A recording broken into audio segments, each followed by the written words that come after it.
This video is going to be my reaction to the Lions' 26 win over the Rams, a wild card rematch on Sunday Night Football, defeating Matt Stafford and Sean McVay once again. The manner in which it was completed was satisfying because there were honestly large stretches of the game I thought were kind of frustrating to watch. I'm not sure if you experienced the same thing, particularly when Matt Stafford and Sean McVay and the various receivers that are running routes pretty much know the coverage that's going to happen pre-snap. More on that a little bit later. I didn't think this was the Lions' best game from an execution standpoint.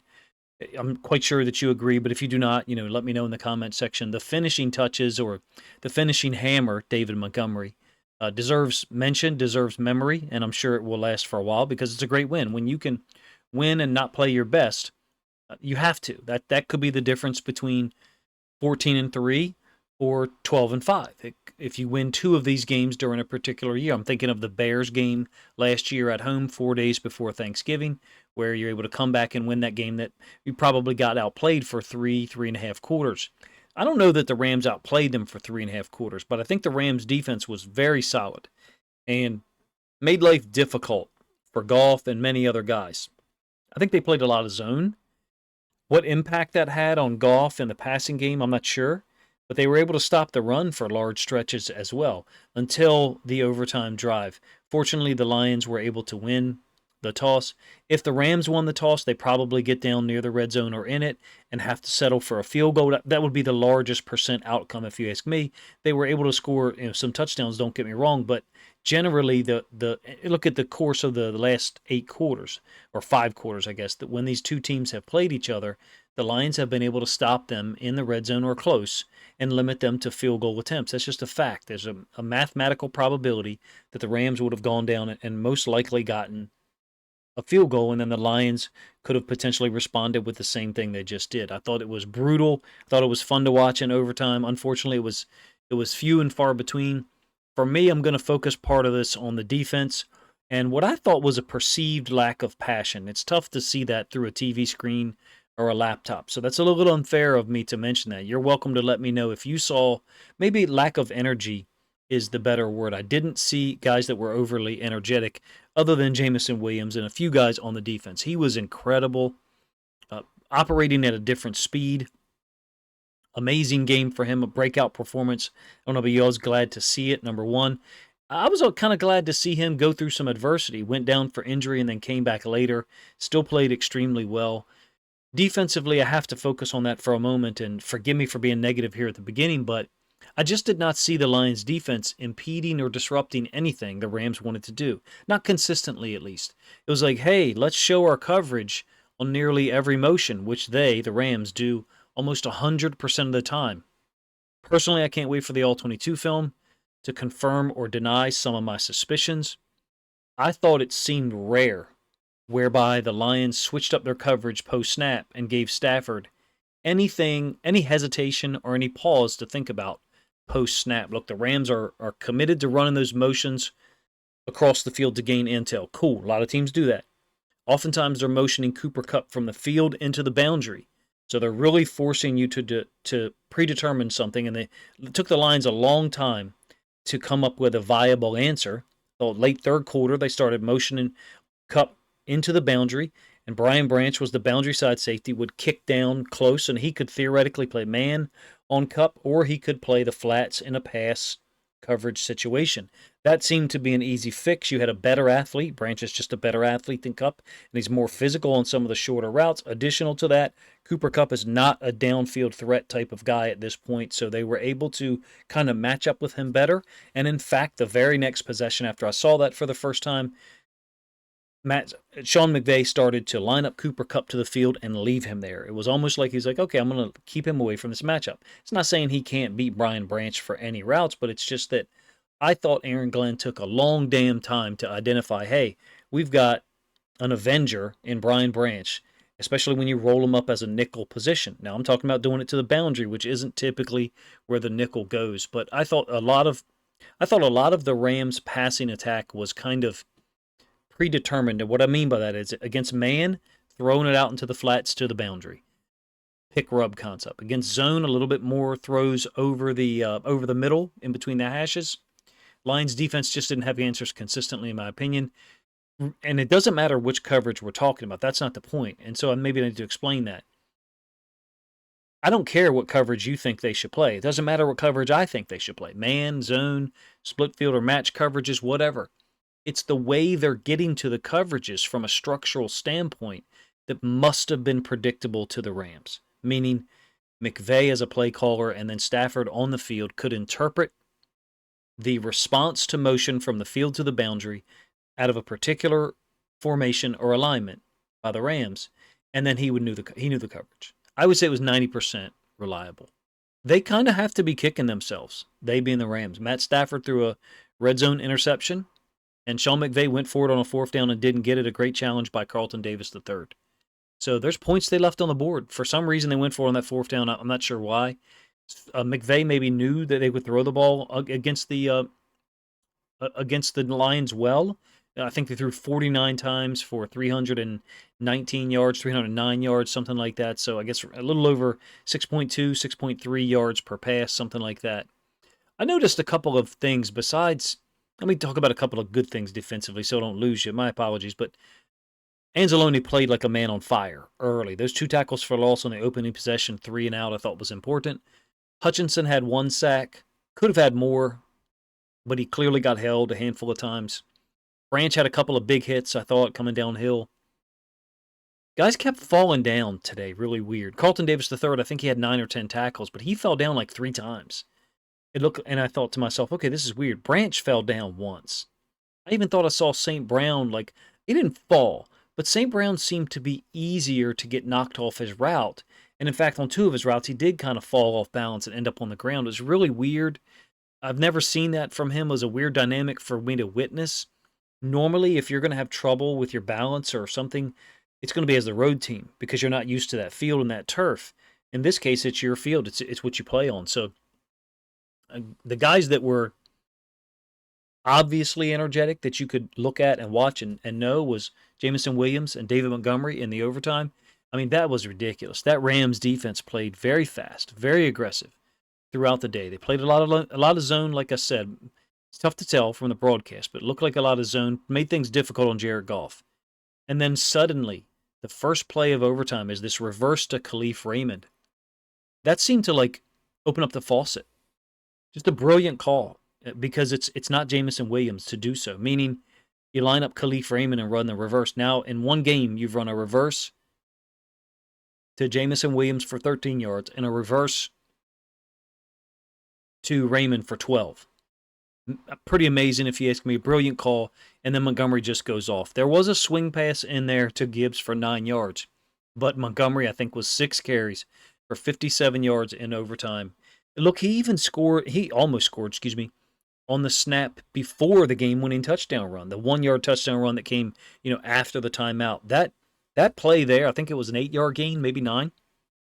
That shows you the O-line was out for blood. They were there to finish. Rams called a timeout. To me, it was really clear, like, hey, you're not going to stop the run game 4 times from the 1-yard line. The Lions were going to punch it in, and Montgomery finished it off. I thought it was a listless game for the offense. Maybe you don't share. Credit to the Rams. They played fast, young defense, very well coached from the standpoint of how they reacted. They held St. Brown down. St. Brown, I think, had 3 catches for 13 yards. Goff, 18 of 28 passing for 217. He threw 1 interception. Almost threw a second one. I thought the Lions' offense looked a little vanilla at times. I don't know what your perspective was. Credit to the Rams. They played very fast. Maybe there's a reason why they traded Ernest Jones, because those 2 inside linebackers that they played combined for 17 tackles. And up until the overtime drive, they really did not dominate up front. Let's go over that overtime drive, just some of my observations. Interesting possession because so many others to that point were perplexing. Yeah, Detroit had a 10-3 lead at the half, but it was not clean. They did finish with 163 yards on the ground, but I think 75 of it is on this drive. I could be wrong. Maybe a little less than that because it started on the -20, so I'm not sure. Maybe 72 or 73. Maybe I did my math wrong, but in any case, you're talking about 90 yards generated by the Lions running game through 4 quarters, and then they just blow the doors off the Rams defense. I thought they did the right thing. Once you got to the second carry for Montgomery, basically it's the same formation, same play. So the second play from the top, 1st and 10, -41, slot I closed, and there's a lead play with Montgomery. He burst through the tight end side, is my note, for 22 yards. The third play is the same exact formation to the other side, and it's the same exact play for 9 yards again. So at that point, I'm like, oh, this is great. Ride the hot hand. They go to Gibbs on a swing pass, and there's a little bit of a thought in my mind is like, okay, I get it. You've got two really good running backs, and it's an asset. It's a blessing. And then they go right back to just riding Montgomery for 4 yards, or 7 yards, excuse me, and then 6, and then the 3rd and 1 from the 9. At that point, if you're the Rams or a Rams fan, you're thinking, we're going to get a stop here, force Dan Campbell into a decision. Do I kick the field goal? Possibly let the Rams go down and win? Or do I go for it on 4th and 1? No. Montgomery almost scores. I thought he was close. I thought it was like 3/4 of a yard or something like that. Maybe 2.5 feet. So crazy finish, man. I think Montgomery 91 yards on 17 carries, including the game-winning touchdown. Just a great moment for real. Now, as negative as I am about the defense and the overall plan, there's certain guys that stood out. Like I said, Anzalone was amazing early. He finished with 13 tackles, 3 tackles for loss. Hutchinson and Davenport, those guys. If this is the Marcus Davenport you get, would you be happy with that? You personally. Feel free to let me know in the comment section. I thought he played with a lot of force. He had 2 excellent pass rush moves. Could have finished a sack on Stafford. It looked like he won his effort against the left guard, and then like elevated to try to knock down a potential pass from Stafford. It's like, man, if you finish the sack off, he missed a sack opportunity there. He could have finished with 1.5 sacks on the day, and then Hutchinson also missed a sack opportunity. Obviously, Stafford showed a little bit more maneuverability. He escaped some negative yardage plays and was able to, even if he only got a 3 or 4 yard completion, was able to avoid a big problem. He was getting rid of the ball quick, for real. I think this is, to me, related to disguising your coverage. Stafford getting rid of the ball quick, I think, lines up with my theory that he knew the coverage an overwhelming majority of the time. Hiding your coverage intention, disguising it, I guess, is something that I think that has got to be looked at by the Lions coaching staff. And I don't pretend to know exactly what those pre-snap indicators were, but they had to have been there. Because you're talking about a guy who was, I think, 34 of 49 passing. So really high percent passing, the tick below 70%, I think. I think it's like 69.3, but I could be wrong. And hey, credit to the Rams. They had a great game plan. They played a great game overall, for real. But to focus on the Lions, which is what I'm doing here, I think the defense was remiss. Whatever they're doing coverage-wise, Stafford knew it. If you look at the location of the throws, I think it lines up with whether you're playing man or zone in different situations. Versus zone, more often than not, more often than against man, Stafford would get the ball in the middle of the field, underneath the coverage. Into the flats against man was all the shorter routes to Kupp. Now look, Kupp finished with 14 catches on 21 targets, but so many of them are into the boundary. They're almost like little gimmies. He averaged 8 yards per catch, and in fact, only about 5 yards per target, 5.2, 5.24, something like that. It seems like to me they go a long way to manufacture Cooper Kupp targets into the boundary.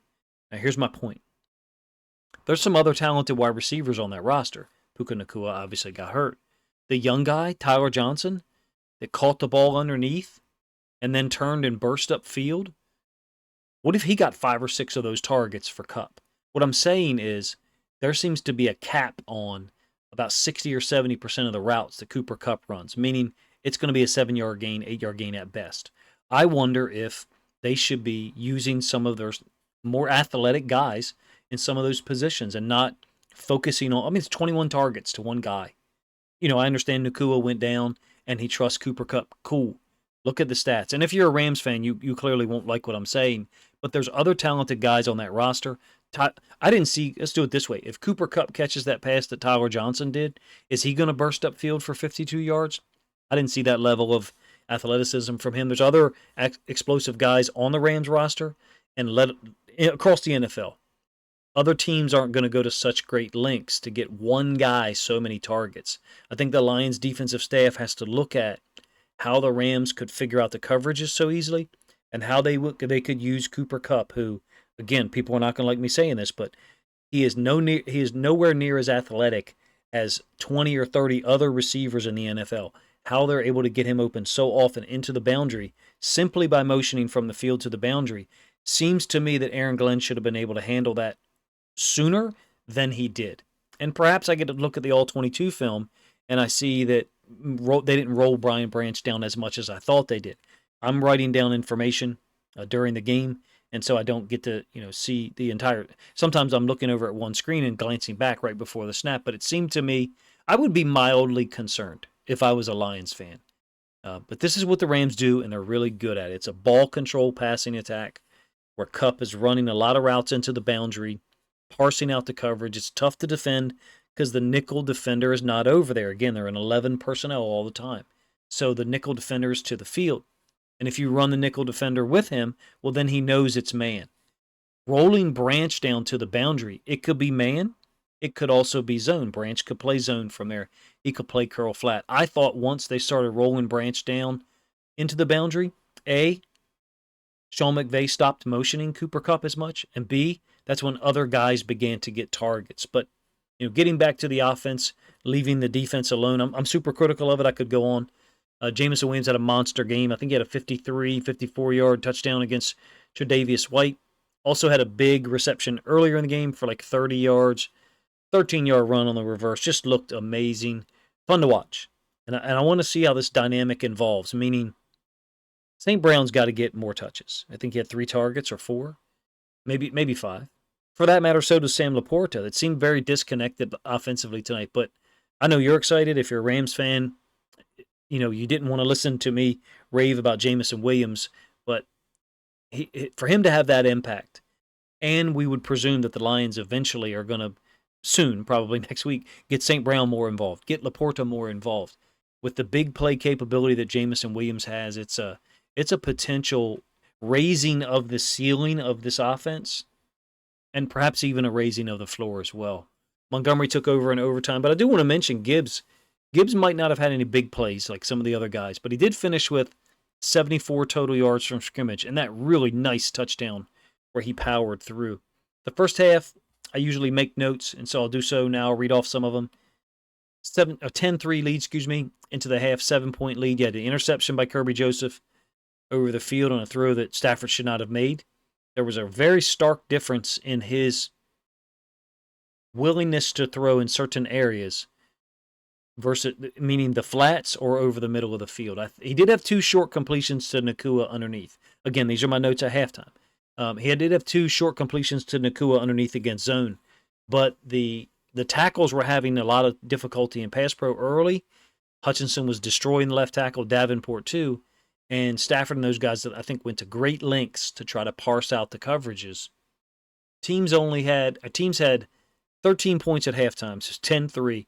But they had 23 first downs. Both offenses were able to retain possession for long stretches. Rams went for it on that ill-fated 4th down. I think it was the second quarter.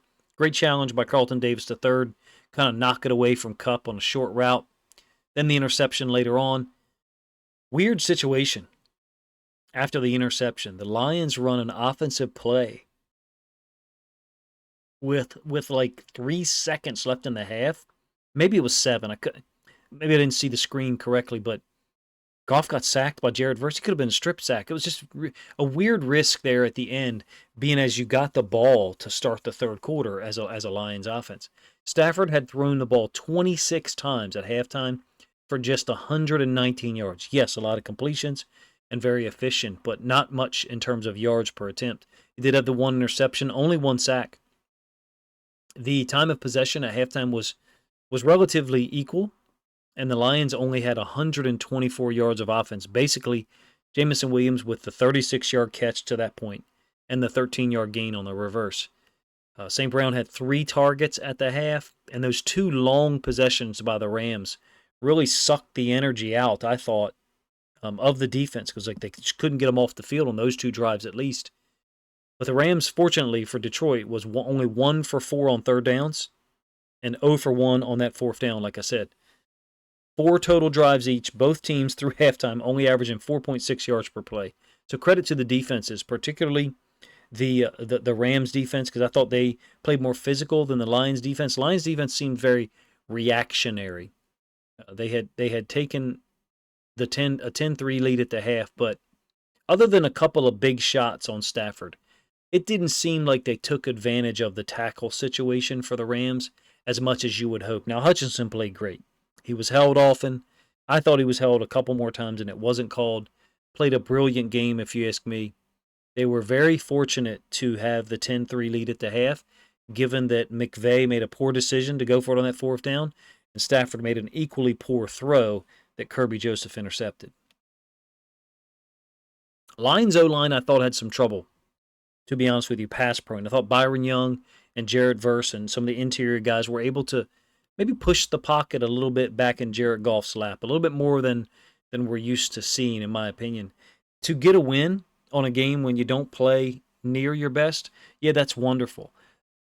I even listened to Dan Campbell's post-game press conference, and I was a little surprised.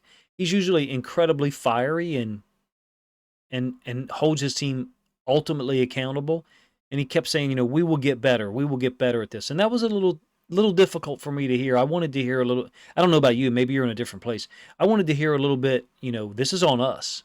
This is on us as coaches and players. We didn't play well. Because for me, the standard is incredibly high. I have a higher standard of expectation than playing what I would consider to be an average to above average game. It's no insult to the Rams, but I think it's quite obvious that with all the losses they had, out for injuries before the game and then during, particularly on the offensive line, I expect more out of the Lions defense and I expect more out of the team overall. I expect them to be able to run the ball, maybe not like they did in overtime for the entire game, but I'd like to see a little bit more of that consistently, and we just did not. I thought the Rams did a nice job defensively playing downhill. Maybe their zone platform allowed their second-level guys to play downhill aggressively because they knew they had help behind them if they were wrong. But you're welcome to let me know what you thought of the game. I would say it's hard-pressed for me to remember. There was 2 games last year I was disappointed in. Obviously, the Bears game on the road and the Packers game at home on Thanksgiving Day. I thought those 2 games were quite poor, and that the week before the Thanksgiving Day game, or the 4 days before, against the Bears at home, reminds me of this one a little bit. Except here, you absolutely had a lead, but you could see the momentum kind of shifting in the Rams' direction, I thought, late third quarter. You could see the defense for them playing fast, making big hits, and you could see where the Lions' defense was having difficulty confusing or disrupting Stafford's flow. So it'll be interesting to see if there's a rematch in the playoffs. Hopefully the Rams can get there. I know the Lions will be there. Barring injury, this is a team that should win 12-plus football games. So it's a good feeling, I know, to get a win on a night when you probably didn't deserve it from the standpoint of how the Rams were able to control much of the game with their offense and really get the Lions offense out of their comfort zone, which has been rare dating back to 2022. You guys are welcome to let me know what you think of my thoughts. I'm probably a little bit more negative than you expected me to be because I have such high expectations for this team, and I thought 10-3 lead coming out to start the third quarter that you needed to put the hammer down on them somehow. Still able to get a bigger lead, don't get me wrong. I think 17-3 when Jamison Williams gets the touchdown. But nonetheless, you're able to get a win, so you should feel happy, and I do. I can't wait for the film to come out. I'll be doing multiple film study videos. I'll certainly do one about Marcus Davenport and Aiden Hutchinson and some of the coverages that the Lions used against the Rams, because when you get the All-22, sometimes you learn something that you didn't see in the broadcast, and that's entirely possible for me tomorrow night. Appreciate you guys' time, man. If you think other Lions fans would enjoy this game reaction video to Detroit's 26-20 win over the Rams, starting off the season 1-0, then please consider grabbing a link to this video, sharing it out on social media to help this content get more reach.